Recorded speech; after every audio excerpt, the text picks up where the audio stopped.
বন্ধুরা আসসালামু আলাইকুম। কেমন আছেন সবাই? আশা করি সকলেই অনেক অনেক ভালো আছেন। বন্ধুরা আজকের এই ভিডিওতে আপনাদেরকে জানাবো যে 26তম আনসার ভেটিলিয়ানের নতুন নিয়োগ বিজ্ঞপ্তি কবে প্রকাশ করা হবে এবং এই 26তম আনসার ভেটিলিয়ানে আবেদন করতে আপনাদের কি কি যোগ্যতার প্রয়োজন হবে। সো ভিডিওটি কিন্তু অত্যন্ত গুরুত্বপূর্ণ হতে চলেছে। আশা রাখি ভিডিওটি না টেনে শেষ পর্যন্ত দেখে যাবেন। তো বন্ধুরা মূল ভিডিওতে যাওয়ার আগে আপনারা যারা 26তম আনসার ভেটিলিয়ানে আবেদন করবেন, যারা এখন থেকে এই 26তম আনসার ভেটিলিয়ানের জন্য প্রস্তুতি নিতে চাচ্ছেন, তারা আমার কাছ থেকে এই চূড়ান্ত সাজেশনটি সংগ্রহ করতে পারেন। এই চূড়ান্ত সাজেশনটি যদি আপনারা সংগ্রহ করে একটু ভালোভাবে পড়েন, তাহলে কিন্তু আপনারা খুব সহজেই লিখিত ও ভাইবা পরীক্ষাতে উত্তীর্ণ হতে পারবেন। তো এই চূড়ান্ত সাজেশনটি পেতে স্ক্রিনে দেওয়া নাম্বারে রকেট বিকাশ বা নগদে দামমাত্র মূল্য 50 টাকা সেন্ড মানি করে হোয়াটসঅ্যাপ অথবা মতো মেসেজ করলেই আমি আপনাদেরকে সাথে সাথে এই চূড়ান্ত সাজেশনটি পাঠিয়ে দিব। তো যাই হোক ফ্রেন্ডস, মূল আলোচনায় ফিরে আসি। বন্ধুরা আপনাদের মধ্য থেকে অনেকেই অধীর আগ্রহে বসে রয়েছেন যে 26তম আনসার ভেটিলিয়ানের নতুন নিয়োগ বিজ্ঞপ্তি কবে প্রকাশ করা হবে। তো আপনারা হতাশ হবেন না, খুব শীঘ্রই আপনাদের এই 26তম আনসার ভেটিলিয়ানের নতুন নিয়োগ বিজ্ঞপ্তিটি প্রকাশ করা হবে। তো আমি কিন্তু এর পূর্বে একটা ভিডিওতে আপনাদেরকে জানিয়েছিলাম যে এই মাসের শেষের দিকে অথবা জুন মাসের শুরুতেই এই নতুন নিয়োগ বিজ্ঞপ্তিটি প্রকাশ করা হবে। তো বন্ধুরা যতটুকু জানতে পেরেছি যে এই 26তম আনসার ভেটিলিয়ানের নতুন নিয়োগ বিজ্ঞপ্তিটি জুন মাসের প্রথম সপ্তাহে প্রকাশিত হবে। তো জুন মাসের প্রথম সপ্তাহে প্রকাশিত হওয়ার সম্ভাবনাটাই বেশি। তো প্রথম সপ্তাহে যদি প্রকাশিত না হয়, তাহলে আপনারা নিশ্চিত থাকতে পারেন যে জুন মাসের মাঝামাঝি সময়ের মধ্যেই এই 26তম আনসার ভেটিলিয়ানের নতুন নিয়োগ বিজ্ঞপ্তিটি প্রকাশ করা হবে। তো বন্ধুরা আপনারা জানতে পারলেন যে 26তম আনসার ভেটিলিয়ানের নতুন নিয়োগ বিজ্ঞপ্তি কবে প্রকাশ করা হবে। এখন আসি এই 26তম আনসার ভেটিলিয়ানে আবেদন করতে আপনার কি কি যোগ্যতার প্রয়োজন হবে। তো প্রথমে যে যোগ্যতাটা আপনাকে থাকতে হবে সেটা হচ্ছে শিক্ষাগত যোগ্যতা। আপনাকে অবশ্যই কোনো স্বীকৃত বোর্ড হতে ন্যূনতম মাধ্যমিক স্কুল সার্টিফিকেট বা সমমানের পরীক্ষায় উত্তীর্ণ হতে হবে।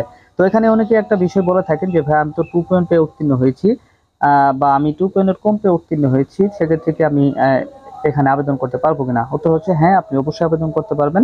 এখানে কিন্তু নির্দিষ্ট করে বলা হয়নি যে আপনাকে এত পয়েন্ট পেয়ে বা প্রথম শ্রেণী বা দ্বিতীয় শ্রেণী জিপিএ পেয়ে উত্তীর্ণ হতে হবে। এখানে কিন্তু শুধুমাত্র বলেছে যে আপনার কোনো স্বীকৃত বোর্ড হতে এসএসসি বা সমমান পরীক্ষায় উত্তীর্ণ হলে কিন্তু আপনি এখানে আবেদন করতে পারবেন।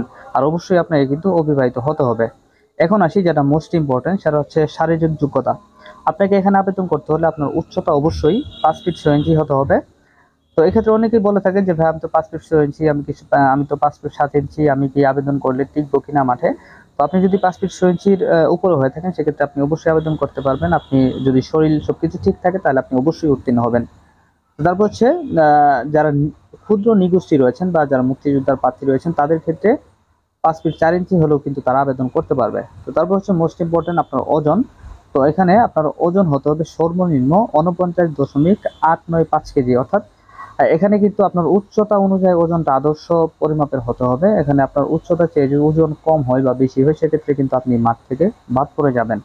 তারপর হচ্ছে বুকের মাপ স্বাভাবিক অবস্থায় আপনার 32 ইঞ্চি হতে হবে এবং সম্প্রসারিত অবস্থায় 34 ইঞ্চি হতে হবে। এবং যারা ক্ষুদ্র নিগোষ্ঠী রয়েছেন তাদের ক্ষেত্রে কিন্তু সেটা 30 থেকে 32 ইঞ্চি, অর্থাৎ স্বাভাবিক অবস্থায় 30 ইঞ্চি এবং সম্প্রসারিত অবস্থায় 32 ইঞ্চি। এবং দৃষ্টিশক্তি হতে হবে 6/6। এছাড়াও আপনি যদি কোনো দুরারোগ্য ব্যাধি থাকে, সেক্ষেত্রে কিন্তু আপনি প্রথম যে বাছাইটা হয় সেখানে কিন্তু বাদ পড়ে যাবে। তো এই 26তম আনসার ভেটিলিয়ানে বেশ কিছু প্রার্থীরা কিন্তু অগ্রাধিকার পাবেন।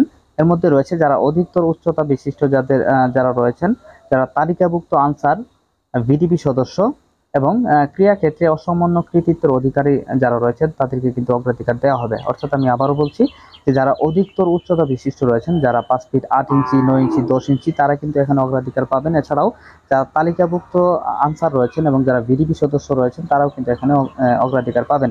এছাড়াও যারা খেলাধুলায় পারদর্শী, যাদের খেলাধুলার সার্টিফিকেট রয়েছে, তারাও কিন্তু এখানে অগ্রাধিকার পাবেন। তো দর্শক, আশা করি সম্পূর্ণ বিষয়টি আপনারা বুঝতে পেরেছেন।